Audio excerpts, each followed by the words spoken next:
નવી દિલ્હીમાં અમિત શાહની અધ્યક્ષતામાં યમુના નદી પુનરુત્થાન અંગે ઉચ્ચ સ્તરીય બેઠક યોજાઈ. નવી દિલ્હીમાં કેન્દ્રીય ગૃહમંત્રી અમિત શાહની અધ્યક્ષતામાં યમુના નદીના પુનરુત્થાન અંગે એક મહત્વપૂર્ણ ઉચ્ચસ્તરીય બેઠક યોજાઈ હતી. આ બેઠકમાં કેન્દ્રીય મંત્રીઓ મનોહરલાલ ખટ્ટર, સી.આર. પાટીલ, દિલ્હીના મુખ્યમંત્રી રેખા ગુપ્તા અને કેન્દ્રીય ગૃહ સચિવ ગોવિંદ મોહન સહિત અનેક વરિષ્ઠ અધિકારીઓ ઉપસ્થિત રહ્યા હતા. યમુના નદી ઉપર ભારતમાં મહત્વપૂર્ણ અને પવિત્ર નદી છે, જે હિમાલયના યમનોત્રીથી નીકળે છે અને દિલ્હી, આગ્રા, મથુરા જેવા શહેરો પાસેથી પસાર થાય છે.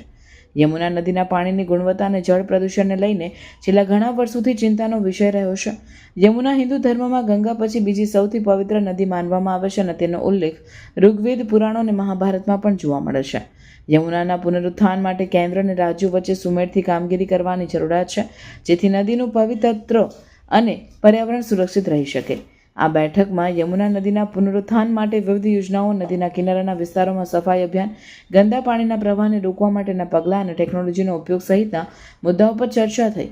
યમુના નદીના જળ પ્રદૂષણને ઘટાડવા માટે કેન્દ્ર અને રાજ્ય સરકારો સંકલિત પ્રયાસો કરશે અને નદીના કિનારાના વિસ્તારોમાં જનજાગૃતિ અભિયાન પણ ચલાવશે. યમુના નદીના મહત્વને ધ્યાનમાં રાખીને સરકાર દ્વારા આગામી સમયમાં વિશેષ અભિયાન હાથ ધરાશે, જેમાં નદીના જળ સ્ત્રોતોને પુનઃ પ્રાપ્ત કરવા, ગંદા પાણીના પ્રવાહને અટકાવવા અને નદીના કિનારાના વિસ્તારોમાં વૃક્ષારોપણ જેવા પગલાં લેવામાં આવશે. યમુના નદીના પુનરુત્થાન માટે તમામ તંત્રો અને નાગરિકોનો સહયોગ જરૂરી ગણાયું છે.